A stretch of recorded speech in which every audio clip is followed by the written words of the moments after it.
Hi everyone, welcome back to my channel. My name is Monty if you're new here, and in today's video I am going to be doing my summer reading wrap-up. So I'm going to talk about all the books that I read in July, August, and September. This is a little overdue, so admittedly some of the books that I read back in July and even August, my thoughts on them are not super fresh, but I did take some notes at the time on different talking points that I knew I would want to hit on in my video. So hopefully those are enough to carry me through. I kicked off the summer by reading A Prayer for the Crown Shy by Becky Chambers. This is the second book in the Monk and Robot duology. I read the first one, A Psalm for the Wild-Built, almost exactly 1 year ago, and I was so pleasantly surprised by how taken I was with it, because I wouldn't necessarily consider myself to be a cozy reader, and this is a very cozy duology. In the history of this world, it takes place on a moon, I believe. This is technically sci-fi. Humans have given freedom to their robots to do kind of whatever they want. And the robots have decided that they want to spend their days out in the wilderness away from civilization, with the promise to periodically check in on humans and see if there's anything that they need. In present day, we are following sibling Dex, a monk who is currently living in the city but is feeling this pull to nature, specifically to the sound of crickets. So sibling Dex leaves the city to become a tea monk, and they are touring these rural parts of their world and offering tea and advice to the village people. And on this journey of self-fulfillment, Dex starts to venture further and further into the wilderness until they come across a robot by the name of Mosscap. The remainder of the series revolves around these conversations, these philosophical debates between Mosscap and Dex about what humans really need. In the first book, these two are staying closer to these rural parts while they ponder these questions. And in the second one, they are returning to civilization while continuing their conversations. This duology is very lighthearted, very heartwarming, wholesome, but also contemplative. It is not plot-driven in the slightest. It's actually perfect for the fall if you wanted to pick it up in the next couple of months. I personally liked the second book a little less than I liked the first, only because cozy stories aren't really my thing. Both of these books are novellas. They are around 150 pages each, and I think that first contained 150 pages was the perfect dose of comfort and charm for me. And with the second one, some of that initial novelty had worn off. Objectively, I think A Prayer for the Crown Shy probably deserves 5 stars. I think it is just as enjoyable and well crafted as the first, but my personal experience with my reading taste landed it closer to a 4. Still a great read, but not as impactful for me the second time around. Next, I have my first romance of the summer, Ready or Not by Cara Bastone. I went into this knowing nothing about the plot. Nothing. I just knew that people loved Cara Bastone's latest release.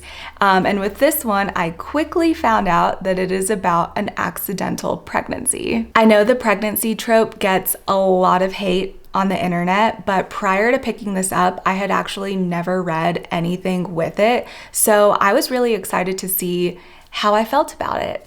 And I loved this book.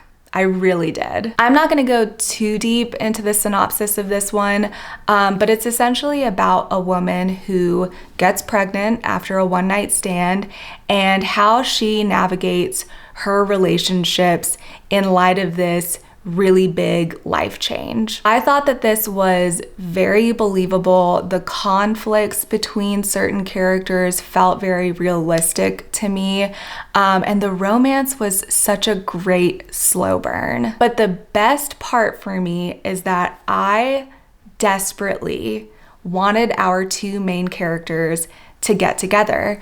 And I do not always feel that way in romance books. But these two had such an undeniably genuine connection, such a gentle love. And ultimately, when I'm reading a romance, that's what I'm looking for. I'm looking for a couple that I can root for. Despite all my praise for this book, it didn't pull out that much emotion in me. There was nothing that really resonated or hit that hard. And that's usually what I reserve my 5-star ratings for, is that big emotional response. So I gave this 4 out of 5 stars. I don't have any tangible complaints about this. I think it was such a good romance, and I will absolutely be reading more from Cara Bastone. After that, I had another successful romance with Check-in Mate by Hazelwood. This book surprised me because I have historically not loved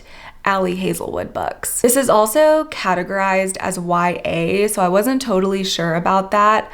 Now having read it, I would call it new adult. I think new adult implies more mature content, so know that going into it, that there is mature content. The chess aspect of this book is what intrigued me enough to pick it up despite my past with Miss Hazelwood. And I'm so glad I did, because I had the best time with it. In this, we are following two 18, 19-year-olds who are dynamite chess players, but with very different competitive backgrounds. There's Nolan, who is the current world champion and has been in the spotlight for years.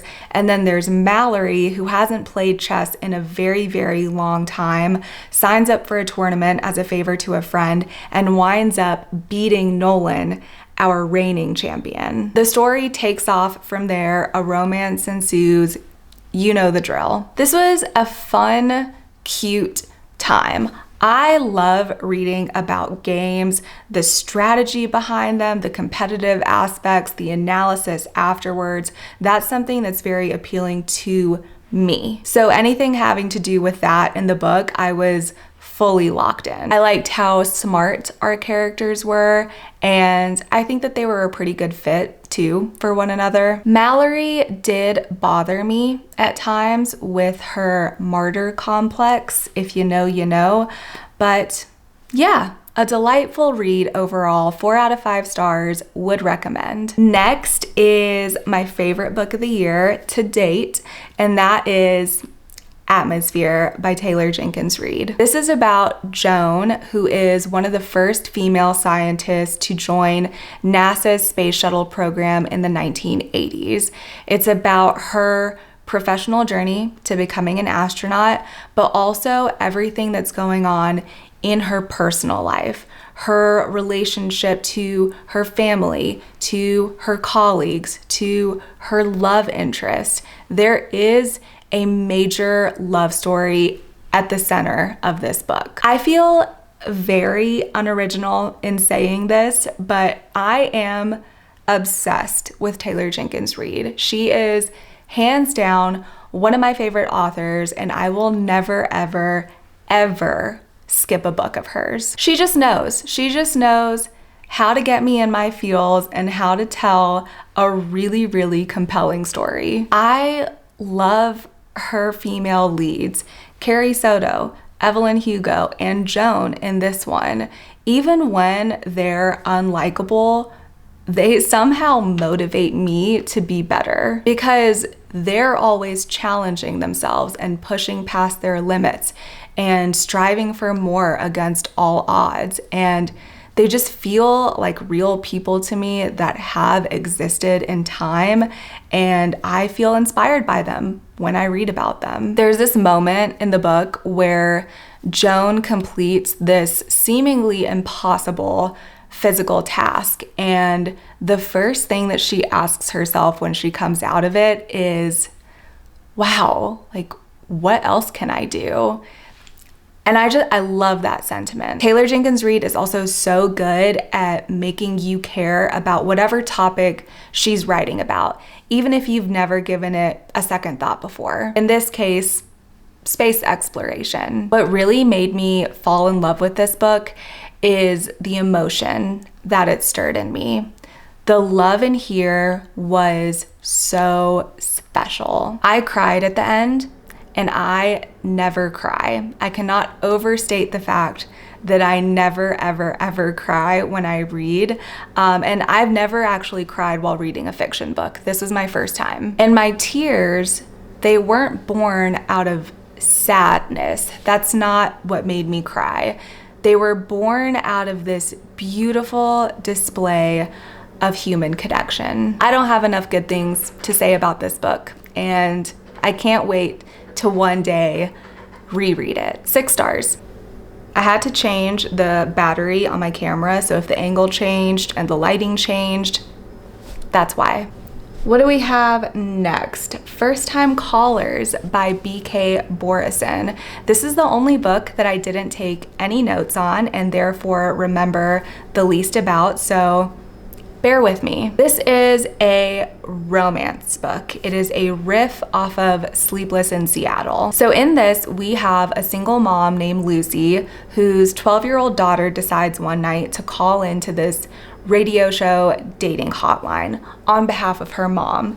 And in the midst of her call, Lucy catches her and winds up talking to the radio show host Aiden herself. The listeners that are tuning in are super charmed by Lucy and they want her back on. So Lucy agrees to do this series of sorts reporting on her dating life. And in the process, she and Aiden, the host of the show, start to connect. And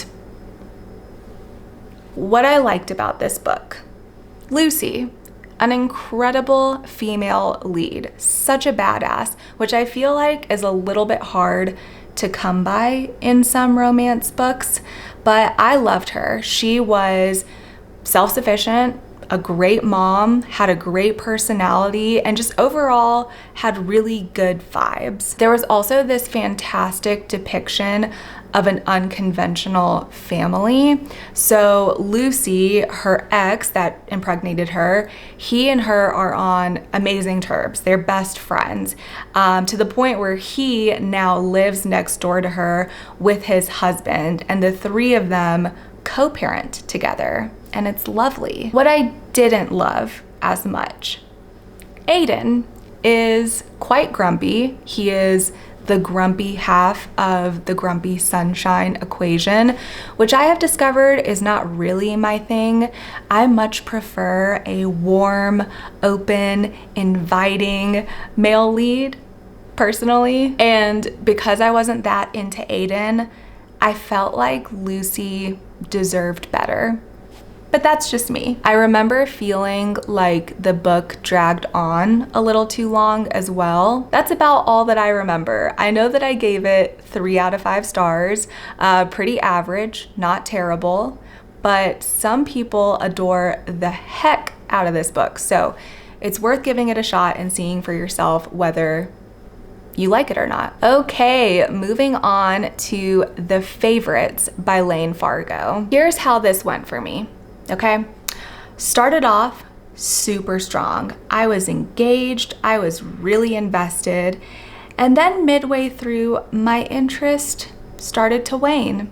And then right at the very, very tail end, it started to pick up again for me, and then it ended. So my experience with this was a little all over the place. This follows Katerina and Heath, childhood friends turned lovers, both from very, very humble beginnings as they rise to fame in the world of competitive ice dancing. The story is told in a flashback structure where we're teased with this big scandal right at the beginning, and then it rewinds to give us the full backstory leading to this climactic event. The narrative is also punctuated with these interview segments from a docu-series on the scandal that is coming out in present day. Now, I have heard some people say that this is for Taylor Jenkins Reid fans, and kind of. As a bona fide TJR fan, I think that The Favorites most closely resembles Daisy Jones and the Six, which is my least favorite Taylor Jenkins Reid book. Stylistically, there might be some similarities between the two authors, but in my opinion, The Favorites lacked the heart that I have come to expect with Taylor Jenkins Reid. So do with that what you will. That being said, this is a total page turner. Layne Fargo is the author of They Never Learn, which was probably my favorite thriller that I read in 2024. I can see some of that writing from They Never Learn come through in this one, because even though this isn't a thriller, it does contain a lot of that same shock value. I would say I didn't love that shock value as much in The Favorites because I felt like it was at the expense of really good character development. And that's fine in a thriller. You don't necessarily need that for a thriller to be successful. But in this one, I needed more, you know? Like, I still felt at the end that I knew nothing about one of the main characters, Heath, outside of his obsession with Katerina. I knew nothing else about him. And when I feel like I don't know that much about a central character, the story as a whole, it just isn't gonna pack as much of a punch. Also, a lot of what happened in the second half of the book felt like recycled plot. Like, oh, we're doing this again. I did really enjoy learning about ice dancing. I mean, it is a beautiful, crazy athletic undertaking. As a side note, if you haven't seen the winning performance from the 2018 Olympics, chills. It's unreal. You have to watch it if you haven't. So, in summary, this was a super fun, dramatic, fast-paced read, but lacked the substance that I needed to really fall in love with it. And I gave it 3.5 out of 5 stars. Okay, next I picked up another romance book with the accidental pregnancy trope because of how much I loved Ready or Not, and that is Out on a Limb by Hannah Bonam-Young. So in this one, we have two people, of course, both living with limb differences. So we have Beau, who has a prosthetic leg, and then we have Win, who was born with a smaller hand. They meet at a Halloween party, they hook up, and Win gets pregnant. From there, the story follows their attempt to figure out what kind of future, if any, they plan on having together. I fully thought that this was gonna be like an outright 5-star rating, but unfortunately it was middle of the road for me. I feel guilty for not loving this book because it really does have so much going for it. I mean, the male lead, Beau, is storybook perfect. He's gentle, he's caring, he's nerdy. It has beautiful disability representation, and the way it handles those conversations is so respectful and nuanced and incredibly important. So I totally get why this resonates with so many people. However, the book was a little too saccharine for my taste. Like, overly sweet to the point of being cloying. It needed a touch of acidity, something sharp, something sour, some kind of tension to cut through all of that sweetness and really balance everything out. The pacing also really dragged for me, especially towards the end. Like, How is she still pregnant? Why is this still going on? I usually fly through romances, even the ones that I don't like, but this one, it never like fully sunk its claws into me, and it took me a really long time to get through. And then there was this one detail from the beginning of the book that niggled at me for the remainder of the story, and I haven't heard anyone else talk about it, and I don't know if it bothered anyone else the way that it bothered me. When Bo and Win hook up for the first time, they find out that they don't have condoms. Win tells him that she's on birth control, and they clear each other on STDs and then move forward with unprotected sex. Later though, we find out that Win is super inconsistent with her birth control and is very aware of the fact that she's inconsistent with it. She knows that she forgets to take it on a regular basis, and presumably then knows that it's not effective. So why tell someone that you're on it? You know, why say that? Why risk that? Because it's life-altering stuff. It felt irresponsible because there are other options. They could have gone and bought condoms. They could have pulled out.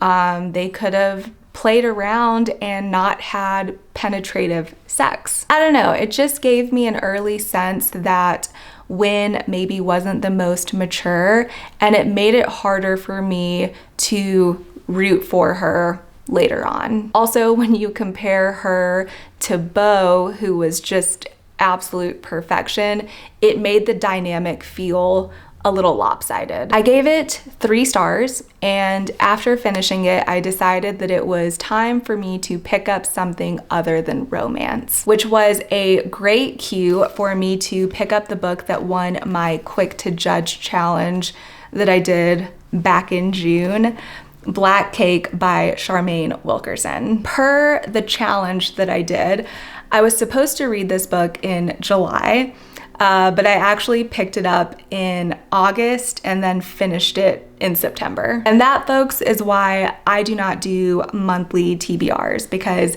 I can't even finish one book in its designated time frame. Anyway, this book on paper has a lot of what I typically enjoy in my reading. It's a family drama.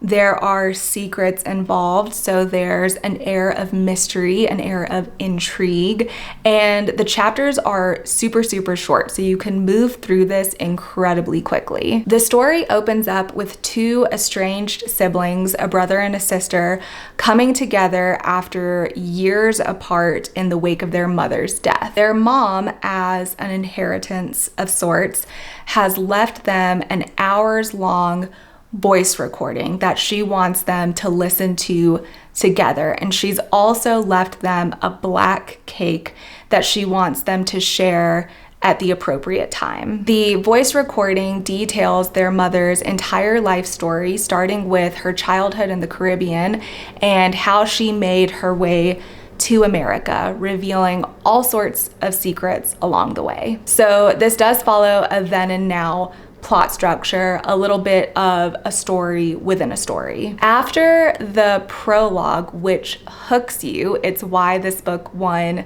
my Quick to Judge challenge, the story slows down significantly, and it takes a while for it to ramp back up. The book bounced around a lot through different timelines and different perspectives and different social topics, so much to the point that it did feel like it lacked focus at times. I cared about some parts and I didn't care so much about other parts. I really enjoyed the use of a black cake as a sort of cultural symbol with a lot of history and a lot of tradition tied to it. There were a few moments that really hit me hard, especially the parts about immigrant parents. Like, even for me, it's tough to realize that your parents had whole independent lives before you with their own struggles and their own dreams. Those parts of the story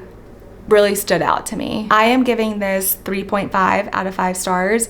I think it had a lot of potential, which tracks because it is a debut novel, and I would definitely give Charmaine Wilkerson another try in the future. And those are all the books that I read this summer. As you can see, the sun has fully set as I have filmed this video. It's taken me a lot longer than I thought it would because of my battery dying multiple times. So I am going to close this video out. If you watched all the way through, thank you so much for being here, and I will see you in the next one.